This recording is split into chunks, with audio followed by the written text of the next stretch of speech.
Let me try to share my screen. I'm trying to find it. Oh, okay. I wanted to share a particular screen, but I don't think I can do that. So we'll go with this one. I hope you guys will be able to see it. Nope. Why do I always face some type of difficulty when it comes to sharing my screen? So I'll stop sharing this and maybe try to do, okay, the window. So it turns out I can't share a video on YouTube live. So that's good to know. That's good to know. Okay, so now I hope you guys can see it clearly. I really hope so. And under Liverpool's side, it's 4-2. Unfortunately, you guys can't see it. So Arsenal, they look like champions. Chelsea, they look unfinished. That's what the headlines say. And Liverpool, they look dangerous again. So in today's video, I will try to share some of the headlines for these three teams. And we'll start from Arsenal. So Arsenal, they, yeah, no, not this one. So they dominate Leeds 4-0 in Premier League, and they're back to winning ways.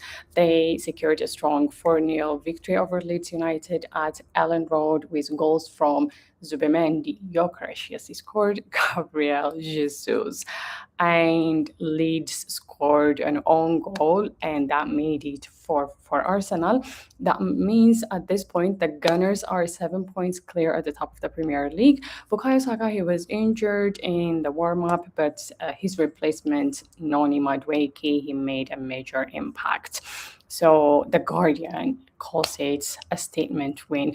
And not just the Guardian, match reports highlight Arsenal's emphatic style and control throughout the game, restoring confidence after a brief winless run. And Madueke was praised as an influential standing. Noni Madueke set up goals and impressed while filling in for the injured Bukayo Saka, reinforcing Arsenal's depth, and that is according to Sky Sports. Of course, there are debates over Arsenal's playing style despite results. Some pundits, they labeled the current Arsenal team as boring title contenders. And that is despite the Gunners' dominant league position. For instance, as of today, as of right now, they're leading the Premier League table with 7-point difference. And well, some pundits are are calling them boring. And the headline from Talk Sports says Arsenal may win the Premier League title, but no one will ever remember it because they are the most boring team of all time. That's a bit harsh. That's a bit harsh. Okay, so that is according to Talksport host Jamie O'Hara. Wow. Okay, so he said no one will remember the most boring Arsenal team of all time if they win the Premier League title. At this point, I don't think Arsenal fans, anyone who supports Arsenal cares on how they win the Premier League as long as they win it. That's it. Like I, for one, would not care how they're going to win the Premier League, but what matters is do they win it? At least for me, that's what I care about. So Jamie O'Hara is not happy with how Arsenals are playing, but I don't think it matters. I really don't think it matters because, you know, for the past few years, they've been great. You know, their defense was solid, but they did not win the Premier League, and everyone was criticizing them for not doing that. Now they're on the verge of winning, or the probability of Arsenal or the Gunners lifting the Premier League trophy this season is very high. And Jamie O'Hara is saying, they're the most boring, and they will not be remembered. They will be remembered for winning the Premier League. I'll just say that. So that is the headline from Talksport with regards to Arsenal, you know, winning, dominating the Premier League. And he said, I quote, no one is going to remember this team. Uh, I think we will remember this team. We definitely will remember this team if they're going to win the Premier League after a very long time. So I think that, yeah, just, but I'm just an ordinary person who always say that. So let's go to the other headlines. And once again, I would like to say this. I don't think, as a person who wants Arsenal to lift the Premier League trophy, we don't care. And we are definitely going to remember this team because we will say, oh, so finally they won the Premier League. Now, so the other thing, transfer window discussions. Of course, Arsenal remain linked with several moves in the final days of the January transfer window, including possible swap deals and new signings as they look to strengthen their title run. So, what are the potentials? So, with regards to Arsenal. Okay, so I'm trying to find information if there is any from the standard so that I can tell you guys. So, um, okay, so Arsenal, Liverpool, United tracking Diomande. So, according to standard.co.uk, scouts from clubs including Arsenal, Liverpool, and Man United, they are understood to have been tracking Leipzig's winger Jan Diomande. The situation has left Bayern Munich increasingly frustrated at the possibility of entering a bidding war with Premier League sides, and that is according to the German outlet Bild or BILD. So Bayern are said to rate the 19-year-old Diomande highly, but consider the price being discussed reportedly around 100 million euro, which is close to 86 million pound, and that is considered to be too high, and that is according to standard.co.uk. So I'll just share transfer news if there are any with regards to Arsenal. If there are not, okay. So 10 hours ago, Arsenal plot Julian Alvarez swap deal. So according to this article, it says that he's not happy. Alvarez is not happy at Madrid, at Atletico Madrid, and at the same time, Arsenal are plotting a player plus cash deal for this striker. He used to play for Man City, and yeah, Arsenal they've been eyeing him ahead of the summer transfer window as Mikel Arteta seeks to bolster his frontline options further. And Alvarez, it's said to be open to move away from Atletico. Um, okay, so well, okay. What? Okay, so let me just read it. With Alvarez said to be open to a move away from Atletico, Team Talk report that Gabriel Jesus and Martinelli, who were each involved in the club's 4-0 win at Leeds this afternoon, have been mentioned as potential make way in a deal. Okay, so anyhow, Arsenal are still interested in signing or in bringing Alvarez to their team. So that's these two is the information I got with regards to Arsenal's transfer window, but it doesn't stop there.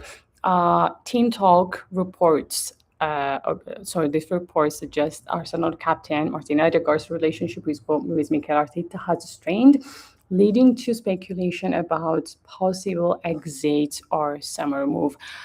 So back to yesterday's game, Arsenal they won the match 4-0. I'm happy for them. Every Gunner fan is happy for them. I'm not technically 100% an Arsenal fan, but I'm really happy for them. I feel like they deserve to win the Premier League this season. So yesterday, why does it say 2-3? Arsenal beats Leeds 4-0. So the result you see on the screen is completely incorrect. It should have been 4-0. I should have corrected it, and it's wrong. So let's move on to Chelsea chaos. I will say this as a football fan, that was delicious to watch. I was entertained, and that is one of the reasons why we love football. You don't know what's going to happen because they were down 2-0 and then 2-1, 2-2, and then the player you see on your screen, he scored the winning goal, and well, we were all shocked to see them winning the match. So what happened yesterday? What happened was Chelsea. Okay, so the final results: Chelsea 3, West Ham 2. They came up from 2-0 down at halftime to secure a thrilling through to 3-2 victory, and this all happened at Stamford Bridge. So after halftime substitutions, they sparked a comeback. João Pedro, Correa, and Enzo Fernandez was the one who netted a stoppage time winner in the 92nd minute. So the match featured drama, it featured excitement, and it does not stop there. I mean, it's Chelsea, so of course there is a red card, but this time it's not for a Chelsea player. It's for West Ham's defender Jean-Claire Todibo. I hope that's how we say his name correctly. But the thing is, Chelsea won the match. So we have there. Okay, so and what else do we have about Chelsea? Of course, let's go to some of the headlines. So the headlines, the first headline we're going to take a look at is going to be from Reuters. The tactical change by the new manager, Liam Rossinier, it shifted the momentum. That's what Reuters said. And the Guardian also highlighted the team's resilience. You know, despite a sluggish start and boost from fans at halftime, the team was able to snatch the 3 points from West Ham United, and now everyone is happy at Chelsea. What does it mean for Chelsea? Well, it means that the win moves Chelsea into provisional top four contention in the Premier League. So where are they right now? Let me try to take a look at the Premier League table. So the Premier League table tells us, oh, so they're in fourth place with 40 points after 24 games. Well, not bad for a team who won, what was the trophy? The World Cup? The what was the trophy they won? I know they won a trophy during summer. Okay, so another thing is the physical confrontation and red card will continue to spark debate among supporters. But the red card, it was given in like it was given during the extra time, 90 plus 11 minutes. So I don't think it's impacted the game that much. But even though the winning goal was scored by Enzo Fernandez in the 92nd minutes, so at Chelsea, I think everyone is happy. So what about the transfer news and rumors? So at this point, Chelsea are active in January markets. The latest transfer updates include Chelsea's involvement in various deals and rumors as clubs scramble before the window closes. So, what just okay, so Lucas Paqueta reportedly turned down Chelsea before signing elsewhere. So that is according to Football Transfer. What else do we have? There is, it says, okay, so the standard says there is ongoing speculation around squad reinforcements and contract situations. So I mean, this I don't want this video to be all over the place. So there are just speculations, and the main news is Lucas Paqueta, he turned down Chelsea. So let's end the transfer window over here. So it says Paqueta's departure from the Irons was a drawn-out affair that ultimately ended in the Brazilian club paying a record fee to lure him from the Premier League side. So where does he play? He said, okay, so he said I rejected Chelsea to make Flamengo move. So he said this in an interview with Flamengo TV. And Paqueta said, Tottenham called me and so did Chelsea. The funny thing is that Tata, my agent, called all excited and said, Chelsea's calling. They're going to make an offer. I replied, okay, what about Flamengo? In a nutshell, Paqueta does not fancy Chelsea. That's what we've got from this news. Now let's go to okay, just a few headlines. So according to Reuters, Chelsea's comeback results reflects improving form under their new coach Liam Senior, who replaced Enzo Maresca earlier in January, and the Blues are now pushing toward a top four Premier League spot, a key aim for Champions League qualification. And it doesn't stop there. Rosinier's tactical changes are already making headlines with his new substitutions proving decisive in recent matches.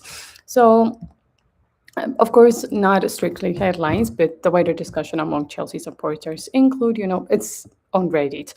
There is a debate, or there are debates about squad discussions or performances as January window winds down, which implies that there is a strong interest in defensive reinforcements, and it does not stop there.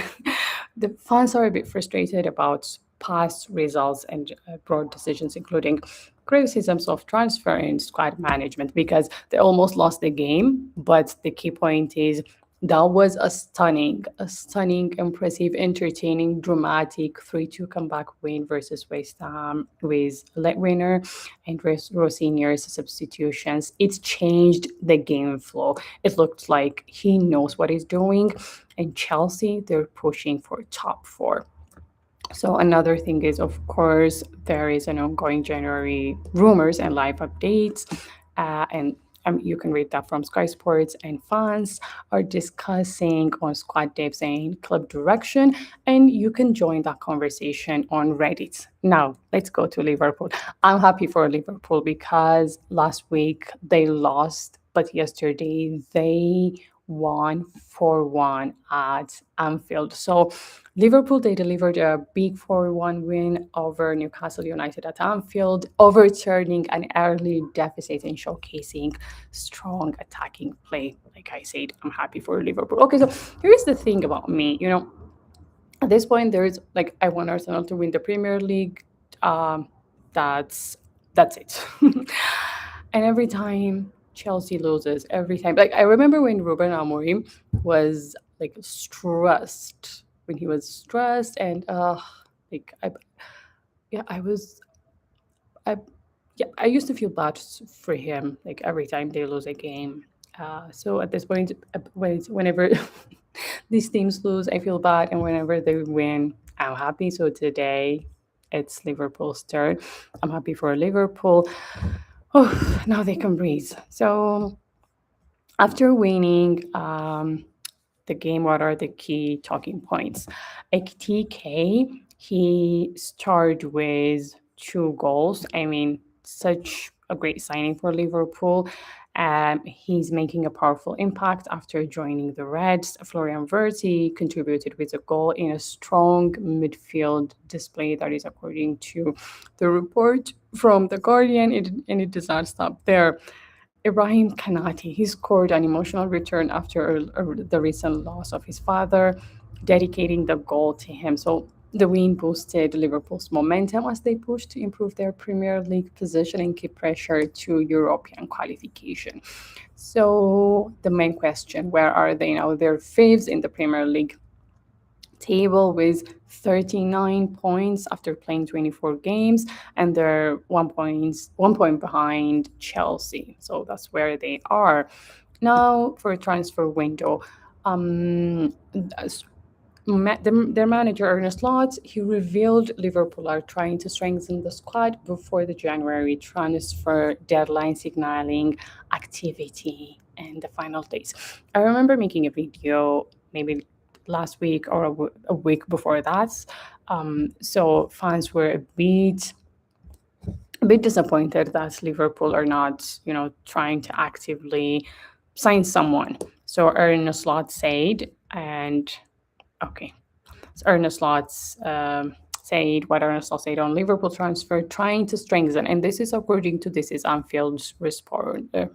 So, following the 4-1 win over Newcastle, Ernest Lotz said Liverpool are trying to strengthen before the window closes on Monday at 7 p.m. Oh, so it's going to close tomorrow. So, what are the priority areas? The defensive cover is the most likely target, with Frimpong, Bradley, Leone, and Gomez all sidelined. Slot was forced to use Zoboslai as an emergency right back. So that is one of the reasons why this is a priority area: their defense and Denzel Dumfries. When it comes to him, despite rumors of an inquiry for the Inter Milan wing back, this is Anfield understands the club are distancing themselves from these claims. So no Dumfries for Liverpool, and a slot hit back at noise surrounding Curtis Jones and Inter Milan, reiterating that the club is looking to add to the squad, not not weaken it. So Curtis Jones, it looks like he's staying at Liverpool, and I think that's good news for Liverpool fans. And the other thing is, okay, so reports also link Liverpool with defensive targets. Jeremy Jacquet through a summer move seems more likely. So maybe are we going to see Jeremy Jacquet at Liverpool? Let's take a look at the article from Talksport. So Liverpool enter race for once away as they look to be Chelsea to Renee's start or Reims starts star. So he plays for Reims or Renee's. I don't know how to pronounce that his name. So Jacquet uh, is he may sign for Liverpool next summer rather than January. Okay, so that is what the the report from Talksport says. So the Reds' emergence in Jacquet's sweepstakes increases the pressure on Chelsea, who have already agreed personal terms with the Ren. How do we say these clubs' names, by the way? So the centre back earlier in January. So these two clubs are competing to sign Jacquet. Now, another thing is Sky Sports Live transfer updates suggest Liverpool might not add a new defender immediately this January, so that's a huge blow. So another thing with regard concerning Liverpool is injuries. So the squad news ahead of recent fixtures, Erno Slot provided fitness updates on key players, including uh, Frimpong. Why am I facing difficulty saying his name? Kanati, Jones, James, and others. Critical context for team selection and rotation. I don't think you guys want details on that. So the Sun. The Sun talks about fashion. Again, we will we will leave that. But let's take a look at the injury updates. So I'm taking okay. So this was published 2 days ago, and well, we already know who played yesterday. So when Liverpool beat Newcastle 4-1 yesterday, the 11. So it was the formation was 4-2-3-1. We have Allison at the back, and Zobos like Kanate, Van Dijk, and Kirkes. They Again, they were at the back end in the middle, kind of in the middle. We have McAllister and Gravenberg, and at the front we have Mosala, Verts, and Gakpo. And like really, really at the front, we have Ekitike. We had Ekitike, so that was the lineup. So substitutes Endo, Chiesa, Jones, they got on the pitch yesterday, and there were others. There was Andrew Robertson, Nioni, Ramsey, Nalo, Gumoha. So and Mamar Das Mamardashvili. Okay, I should do better when it comes to pronouncing their names. So um, that's it for that's it for Liverpool and Arsenal and Chelsea. And yes, I would like to thank Chelsea for the entertainment, and I would like to thank Arsenal for the win because they stressed us last week. They could not handle Man United, especially after the equalizer and especially after Dorgo's goal. And Liverpool, congratulations. So that's it for today. I hope you guys enjoyed this video and see you in the next one. Bye bye.